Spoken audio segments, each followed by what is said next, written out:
안녕하세요. 저는 개원예술대학교 융합예술학과에서 학생들을 가르치고 시각예술 비평과 문화 비평을 겸하고 있는 서동진이라고 합니다. 네, 오늘은 미술과는 무엇을 연결하는가라는 주제의 연장에서 여러분들과 함께 신자유주의적인 이데올로기의 가장 대표적인 환상이라고 할 수 있는 이른바 초연결 사회로 압축되고 있는 연결 이데올로기를 여러분들과 함께 비판적으로 숙고하고 연결과 단절을 새로운 변증법을 상상해 볼 수 있는 미학적인 프로그램을 여러분들과 함께 이야기해 보고자 합니다. 오늘 제가 준비한 이야기의 제목은 연결에서 벗어나기, 디링킹, 글로벌 아트와 세계 체제입니다. 자, 그러면은 제가 오늘 준비한 이야기를 화면 공유와 함께 시작해 보도록 하겠습니다. 네, 연결고리를 끊기, 디링킹, 글로벌 아트와 세계 체제입니다. 자, 신자유주의적인 세계화 이후로 우리가 겪었었던 가장 커다란 변화를 꼽자면 셋의 세계에서 하나의 세계로 혹은 세계 없는 세계로의 전환이라고 이야기할 수 있을 것 같습니다. 자, 올해 그러니까 2021년 3월 23일 에버 기브노가 수에즈 운하에 갇혔습니다. 그리고 갑자기 세계는 연결이 끊긴 채 며칠 동안 일시적인 마비 상태가 된 것처럼 보였습니다. 에버 기브노는 홍해에서 운하로 진입하는 남쪽 관문을 막아버렸는데요. 미국 뉴욕의 엠파이어 스테이트 빌딩만한 높이에 축구장 4개를 합친 크기라는 이 초거대 컨테이너선은 22,000 TU급의 초대형 선박이었습니다. 그리고 에버 기브노의 좌초 이후 며칠 동안 해양 자본주의라고 불러도 좋을 오늘날의 글로벌 가치사슬 자본주의는 정지 상태에 처했습니다. 예인선이 운하에 갇힌 배를 끄집어내기 위해 몇 날을 애쓴 덕에 마침내 에버 기브노는 움직이기 시작했는데요. 잠시 연결이 끊겼던 세계는 다시 자신의 움직임을 회복하고 정상 가동되는 것처럼 보였습니다. 에버 기브노의 일시적인 좌초는 순식간에 밈이 되어 인터넷의 소셜미디어를 뒤덮었습니다. 공급사슬 자본주의의 어떤 외상적인 스펙터클이 곧 짓궂고 재미난 이미지가 되어 수란하기 시작한 것일 텐데요. 그것은 사회적 거리두기와 봉쇄, 격리가 범람하는 팬데믹 시대의 곤경에 대한 어쩌면 자기 패러디였는지도 모르겠습니다. 아니 어쩌면 그것은 유연하고 매끈하게 작동하는 세계가 품고 있는 위험과 능력을 다시 한번 확인하는 소망사고를 펼치는 무대를 마련했을지도 모를 일입니다. 그러나 기습적으로 우리 시야를 침범한 수에즈 운하의 풍경이 매끈하게 연결된 세계의 흐름을 승인하고 축하하는 장관이 되어 소비되었다는 것은 어쩌면 부끄러운 일일지도 모릅니다. 잊고 지내던 수에즈 운하를 다시 시야에서 목격하게 되었을 때 깜짝 놀란 듯이 그 운하의 역사를 상기하면서 불구화되어 있는 우리의 공간적인 상상을 다시금 곱씹는 이들이 전혀 없지는 않았을 것이라고 생각합니다. 저도 그 가운데 한 명일 텐데요. 수에즈 운하는 문자 그대로 프론티어로서 지난 100여 년간이 우리가 살아가는 세계 혹은 현실에 대한 헤게모니적인 공간적 상상을 위협하고 교란했던 주범이었기 때문입니다. 무엇보다도 수에즈 운하는 식민 본국의 중심과 주변부를 연결하는 제국주의와 식민주의의 대공사였습니다. 수에즈 운하는 지중해와 홍해를 연결함으로써 보다 빨리 그리고 효율적으로 아시아의 시장과 원자재에 도달하도록 이끌었습니다. 그러나 1956년 수에즈 위기는 새로운 공간적인 상상을 매핑하도록 이끌었습니다. 수에즈 운하는 이제 탈식민주의적인 투쟁의 상징이 되었기 때문입니다. 바로 전해였던 1955년 역사상 처음으로 서구 백인을 배제하고 아시아와 아프리카의 정치 지도자들이 모여 반둥회의를 개최한 바 있습니다. 이는 그로부터 6년 뒤 유고슬라비아에서 제1차 비동맹 회의를 통해 본격화될 비동맹 운동, Non-Aligned Movement의 기원이 되었습니다. 이러한 탈식민적 투쟁의 전열의 맨 앞에 이집트의 급진적인 민족주의자 가델 압델 나세르가 자리하고 있었습니다. 그는 인도네시아의 수카르노, 인도의 자와할랄 네루 등과 더불어 마침내 제국주의가 연결한 세계로부터 벗어나 다른 세계로 향해 가는 가능성을 열었습니다. 제국주의적 연결은 끊어졌고 동시에 민족주의와 국제주의가 추동하는 새로운 연결이 만들어진 것이죠. 그렇기에 이집트 출신의 유엔 사무총장이었던 부트로스 갈리가 수에즈 위기를 일컬어서 말했던 것, 즉 1955년 반둥회의 후속 조치라고 불렀던 것은 당연한 일이라고 말할 수 있겠습니다. 나세르는 1956년 수에즈 운하의 국유화를 선언하였고 수에즈 운하의 운영을 통해서 얻은 수익으로 아스완댐을 건설하여 근대적인 공화국으로서 이집트의 발전을 일으켰다고 기염을 토한 바 있었습니다. 그리하여 시작된 수에즈 위기는 제2차 중동 전쟁으로 이어졌고 영국과 프랑스의 군대가 진입해 수에즈 운하를 다시 제국의 손에 넣는 듯 했지만 미소 양국과 마침내 목소리를 높여가던 제3세계로부터의 비난에 밀려 결국 수에즈 운하를 돌려주어야 했습니다. 80년이 넘도록 프랑스와 영국이 운영하던 수에즈 운하의 반환은 세계를 새로운 방식으로 연결하도록 이끌었습니다. 수에즈 위기로 인해 6개월 동안 막혀있던 수에즈 운하는 식민주의적 로지스틱스를 마비시키며 그것이 그려냈던 제국주의의 공간적인 상상을 붕괴시켰습니다. 수에즈 운하는 서로 다른 세계가 대치하고 있는 접경이자 경계로서 제3세계 프로젝트의 최전선이 되었습니다. 그것은 제1세계와 제3세계, 중심과 주변 사이의 경계로서 새로운 상상을 통해 세계의 공간을 매핑하도록 촉구하였습니다. 물론 제3세계 프로젝트의 유토피아적인 소망이 실현된 것은 아니었습니다.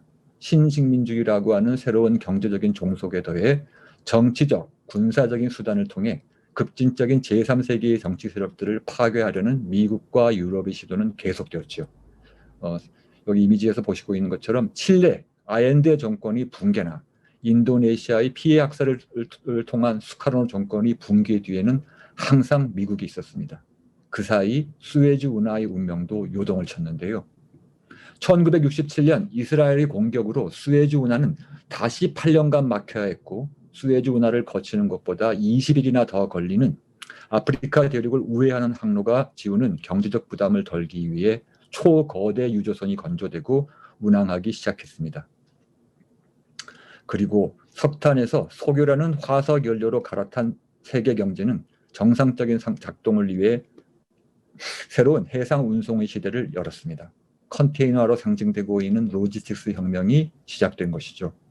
그 사이에 제3세계에 속한 나라들은 이딴 채무 위기와 구조조정을 겪으면서 붕괴되었던 것을 저희들은 잘 알고 있습니다.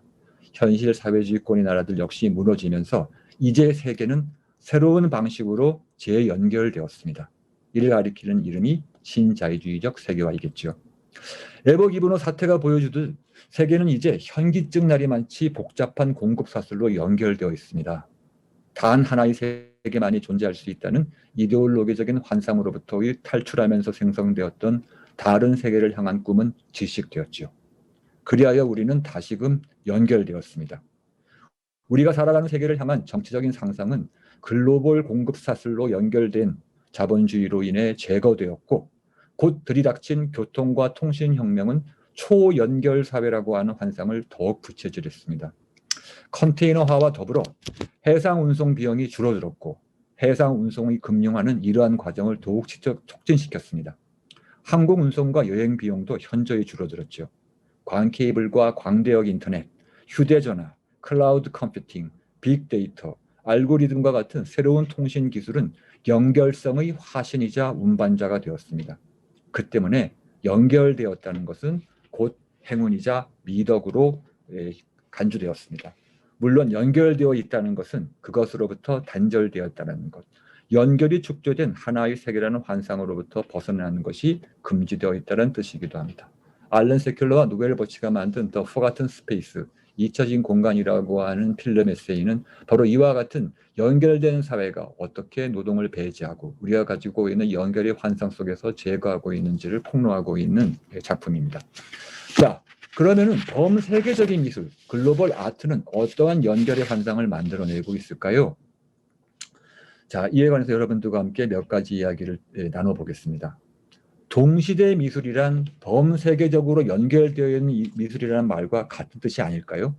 세계 전역에서 개최되는 비엔날레와 아트페어, 도큐멘터와 마니페스타 등은 세계 전역의 작가들과 비평가, 전시기획자, 관람객을 끌어모으고 있습니다. 그런데 여기에서의 연결 혹은 그 연결을 통해서 만들어지고 있는 글로벌리티, 범세계성이란 도대체 어떤 세계일까요? 미국과 선진 자본주의 국가들이 주도하는 신자유주의적인 세계화 프로젝트는 세 개의 세계를 소멸시키고 하나의 평평한 세계를 만들어냈다고 이미 말한 바 있습니다. 그리고 글로벌 아트가 작용하는 공간은 바로 이 세계화를 통해 만들어진 또 다른 상상의 공간적 세계, 더 글로벌하고 할 수 있을 것 같습니다. 그런 점에서 동시대 미술을 또한 글로벌 아트라고 지칭하는 것은 흔한 일이 되었다는 것을 우리는 잘 알고 있습니다. 미술 비평가인 한스 벨팅이 말했던 바 있듯이 세계 미술, 즉 월드 아트와 글로벌 아트는 다른 것입니다. 세계 미술이란 식민주의적인 이데올로기에 기대서 자신의 예술적 실천을 모던 아트라고 상상하고 자기의 바깥, 즉 비서구에서의 미술을 종족적인 문화로 간주하면서 타자의 예술적 실천을 인류학적인 박물관에 분류, 수집, 배당하는 것을 가리킬 것일 텐데요. 반면 글로벌 아트는 모던 아트가 사라진 연후 동시대 미술을 가리키는 것으로서 모든 지역의 예술적 실천에게 자신을 대표, 재현할 수 있는 기회를 제공하고자 하는 다원주의적 세계의 예술을 암시합니다. 그러나 글로벌 아트가 품고 있는 환상, 서구와 비서구의 식민주의적 위계를 무너뜨리고 세계의 모든 지역과 정체성이 자신을 재현할 수 있게 되었다는 기대는 사실 자유주의적인 이데올로기를 반복하는 것에 불과하다고 저는 생각합니다. 글로벌 아트가 전유하는 자유주의적인 대표, 재현의 환상은 마치 백화점 지하의 푸드코트에 도열한 세계 음식들과 비슷한 것이 아닐까요? 서로 다른 정체성을 지닌 공동체들이 연속체처럼, 그리고 지구 혹은 행성 차원에서 살아가고 있는 부족들의 군도처럼 세계를 재현하는 것은 세계를 관통하고 있는 적대와 갈등을 소거하는 것인지도 모릅니다. 그리고 그 속에서 모두가 동등한 이치를 점유하고 있는 양 오인하게끔 이끌죠. 이는 이미 말했듯이 지배와 착취에 의해서 분열되고 갈등하는 세계를 은폐합니다. 그런 점에서 글로벌 아트가 가정하고 있는 세계, 더 글로브는 실은 세계를 감추는 세계라고도 말할 수 있겠습니다. 글로벌 아트가 암시하고 있는 예술적 실천의 공간적인 상상으로서의 지구, 더 글로브와 그것이 동반하고 있는 글로벌리즘이라고 하는 이데올로기는 물론 모두로부터 환영을 받은 것은 아닙니다. 많은 이들이 모던 아트의 역사에서 이미 대안적 모더니티를 상상하고 있었던 비서구의 예술적 실천이 역사를 무시하고 있다는 연유로 글로벌 아트라는 유행을 의심과 비판의 대상으로 삼기도 했었습니다. 그러나 글로벌 아트가 품고 있는 이데올로기에는 보다 큰 문제가 도사리고 있다는 것이 저의 판단입니다. 정작 그러한 다양한 사회의 복합체, 수많은 공동체의 총체는 과연 무엇일까요? 즉, 우리가 살아가고 있는 세계가 무엇인가에 대한 질문이 회피되고 있기 때문입니다. 자, 지금 보고 있는 인물은 할 포스터라고 하는 미술 비평가였는데요. 그가 얼마 전 출간한 글에서 아주 흥미로운 이야기를 들려주었습니다. 할 포스터는 어느 글에서 현실, 즉 리얼리티와 이미지의 관계가 어떻게 역사적으로 변천해 왔는지를 세 단계의 변화로 아주 흥미롭게 서술합니다. 그는 비판이라는 관점에서 이미지를 다루어온 예술의 전통을 추적할 때 현실과 이미지의 관계를 사고하는 세 가지 역사적 단계를 찾아볼 수 있다고 말합니다. 첫 번째는 허위적인 재현을 통해 은폐, 왜곡되었던 현실을 폭로하고 드러내려는 입장이죠. 이미 전설이 되었었던 어떤 글에서 브레이트가 이야기했던 것, 크루프 공장을 찍은 신중물주의 사진을 두고 브레이트가 말했던 것이 있는데, 사진적 리얼리즘이 현실을 재현하지 못한다면, 그것에 무언가 빠져 있다면 그것은 무엇일까요? 이에 대해서 무언가를 비판적으로 구축함으로써 현실을 비판적으로 재현해야 한다는 것이 바로 브레이트의 생각이었습니다. 예컨대 존 하트필드의 몽타주처럼 두 개의 이미지를 겹침으로써 혹은 많은 이들이 시도했던 것처럼 이미지와 텍스트를 결합함으로써 그러한 구축들은 실행될 수도 있겠죠. 두 번째 단계는 롤랑 바르트의 저 악명 높은 현실 효과, 리얼리티 이펙트라고 하는 개념이 가지는 현실 개념이라고 할 수 있겠습니다. 드러내야 할 현실이 있는 게 아니고 현실을 상상하고 정립하도록 하는 재현의 코드만이 있다면, 따라서 재현의 효과로서의 현실만이 있다면 문제는 은폐된 현실을 드러내는 게 아니라 바로 재현 자체를 파괴해야 한다. 이것이 롤랑 바르트의 주문이었겠습니다. 재현적 코드를 통해서 현실을 생산된다는, 아마 여러분들도 익숙히 있을 포스트 구조주의적인 재현 비판이라는 테마를 통해 거의 상식화된 이런 관점은 이제는 더 이상 아무런 놀라움도 불러일으키지 않습니다. 그런데 이에 이어 포스터는 텍스적인 것으로서의 현실이라는 두 번째 단계의 현실을 대체하는 새로운 종류의 현실이 출현하고 있음을 주장합니다. 바로 그것은 외상적 정동, 트로메릭 어펙트로서의 현실이라고 그가 지칭하는 것입니다. 기호학적인 의미에서, 즉 의미작용은 지시 대상으로부터 자율적인 기표와 기의 사이, 시니피안과 시니피의 사이 우연적인 접촉을 통해서만 이루어진다는 주장이었습니다. 그러나 이제 거부되거나 혹은 부인되었던 지시 대상, 즉 바르트의 표현을 빌리자면 지시체라고 하는 환영, 또는 정치분석학의 용어를 빌리자면 실제결은 마치 안가품이라고도 하려는 듯이 귀환한다는 것입니다.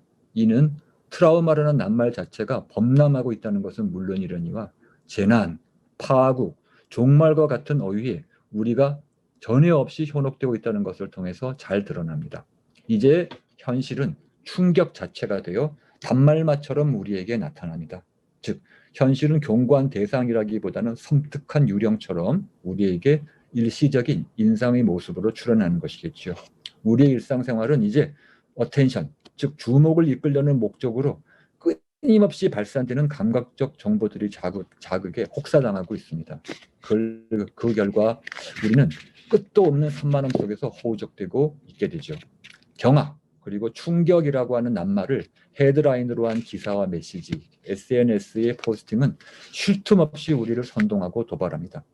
그리고 이러한 외상적 충격에 대한 애착은 목격, 증언, 고백과 같은 서사들을 성행하게 합니다.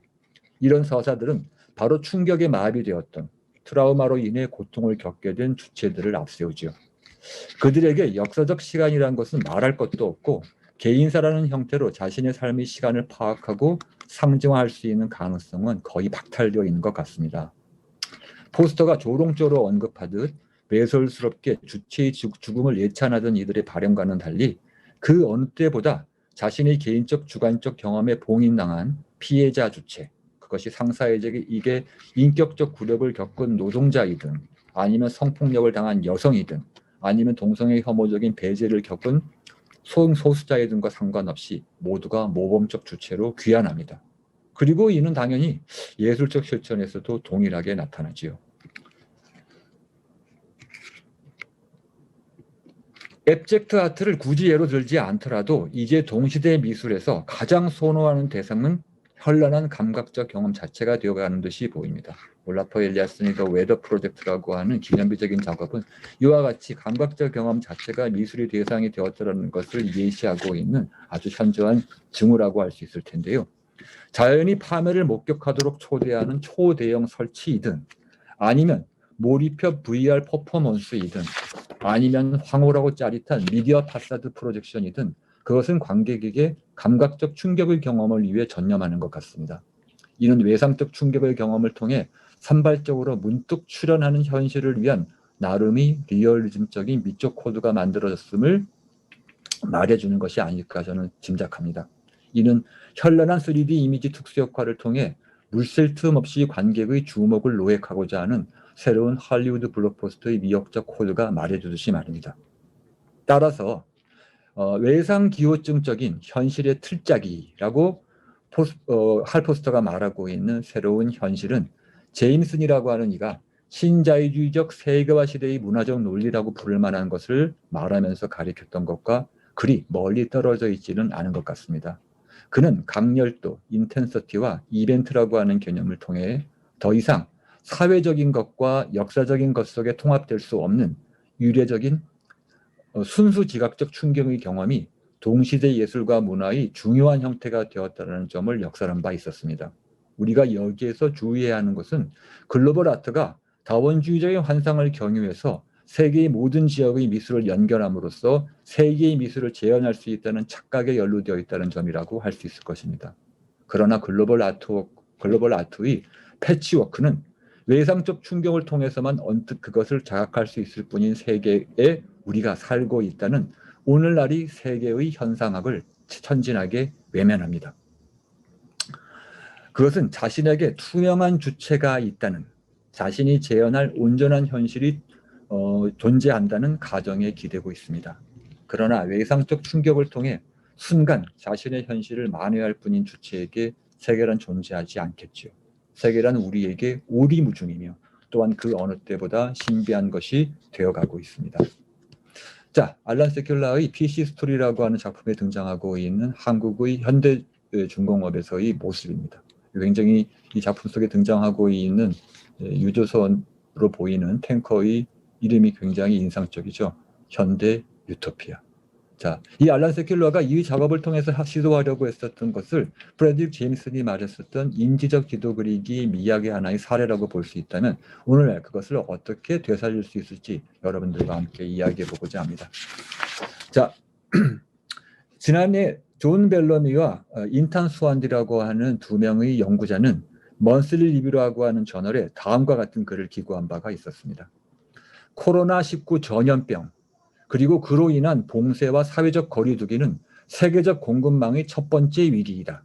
이는 경제적 가치의 손실, 엄청난 실업과 불안전 고용, 기업의 붕괴, 착취의 증가, 그리고 굶주림과 빈곤을 초래했다.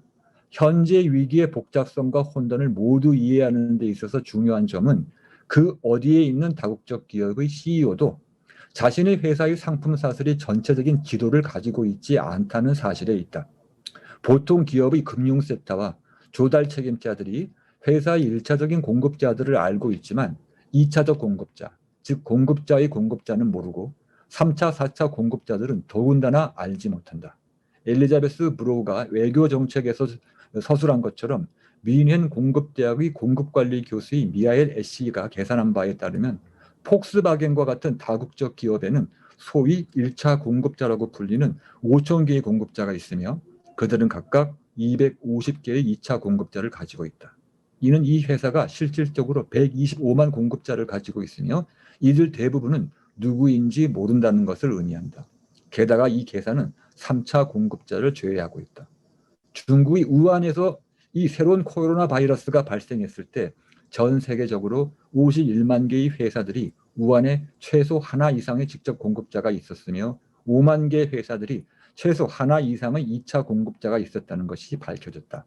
2020년 2월 27일 공급망의 교란이 아직 대부분 중국을 중심으로 벌어지고 있을 때 세계경제포럼은 던과 브랜드 스트리트의 보고서를 인용해서 포춘이 다국적 기업 중 90% 이상의 기업들은 바이러스의 영향을 받은 1차 혹은 2차 공급자가 있다고 선언했다. 이 글에서 두 사람은 글로벌 공급 사슬이 만드는 연결 세계의 환영이 얼마나 허술한 것인지를 폭로하고 있습니다. 물론 글로벌 공급 사슬의 형성은 자본의 운동에 있어서 필연적인 것이었습니다.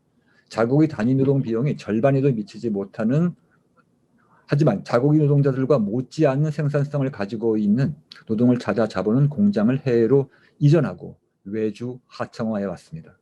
그러나 위의 사실이 들춰내듯 그 어떤 기업도 상품 사슬이 전체적인 지도를 가지고 있지 않습니다. 이는 자본은 자신의 활동이 이루어지는 세계의 모습을 머릿속에 그려내는데 전적으로 무능하다는 것을 말해줍니다. 글로벌 공급 사슬은 세계를 샅샅이 연결하지만 그러나 그것은 자신이 살아가고 있는 세계와의 인지적인 연결에서는 단절되어 있는 것 같습니다. 우리는 이를 두고 세계화의 역설이라고 부를 수 있을 것입니다.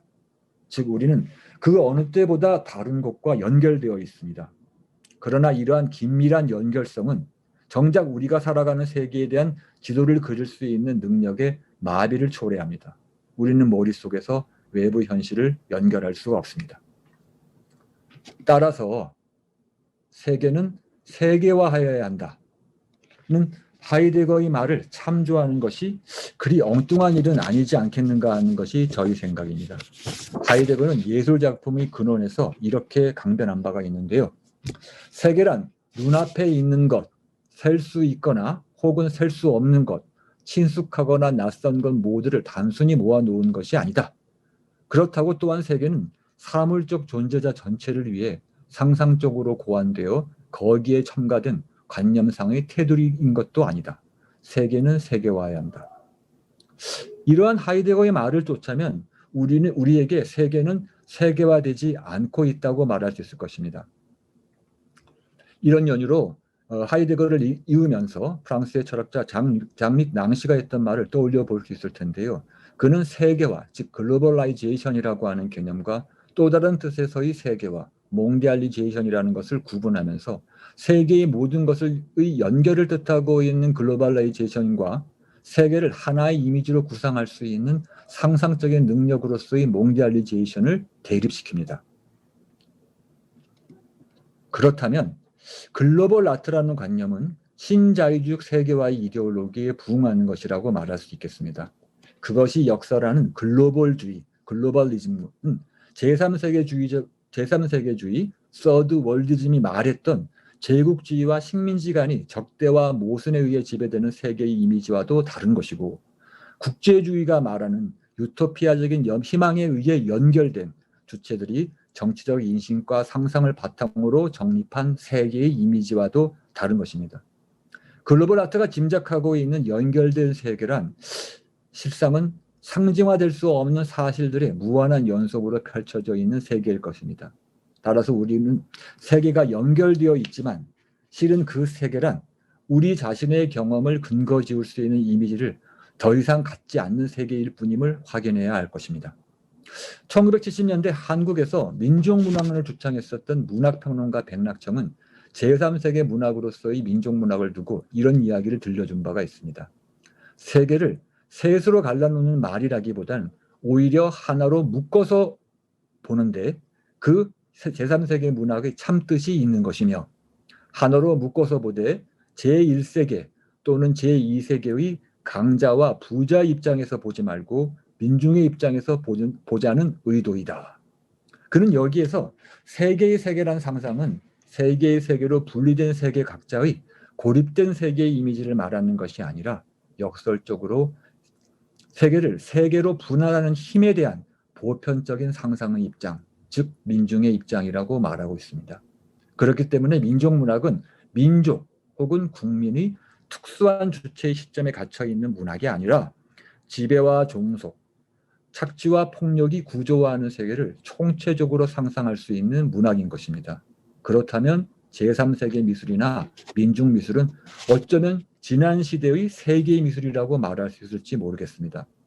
그러나 서글프지만 그런 방식으로 세계를 상상할 수 있던 시대는 지나갔습니다. 그렇다면 우리에게 필요한 것은 초연결 사회가 말하는 주술에 가까운 연결이라고 하는 환상은 아닐 것입니다. 우리는 오히려 이와 같은 거의 물신에 가까운 연결의 환상으로부터 벗어나야겠습니다. 몇 해 전 세상을 떠난 이집트 출신의 경제학자 사미르 아니는 연결고리 끊기, 디링킹이라는 정치적 프로그램을 제안했던 것으로 악명이 높았습니다.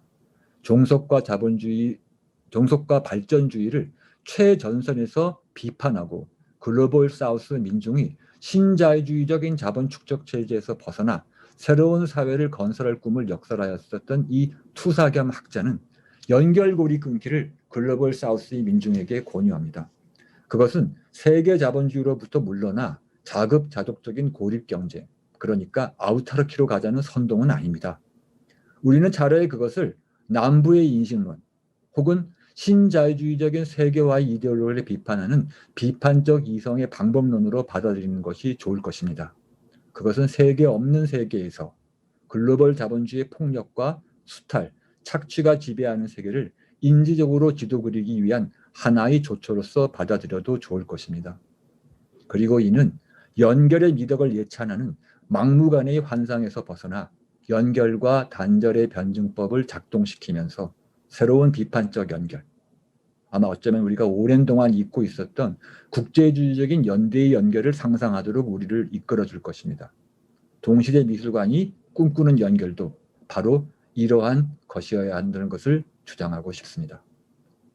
네, 이것으로 오늘이 제 이야기를 모두 마치도록 하겠습니다. 함께해 주신 여러분들에게 감사드립니다.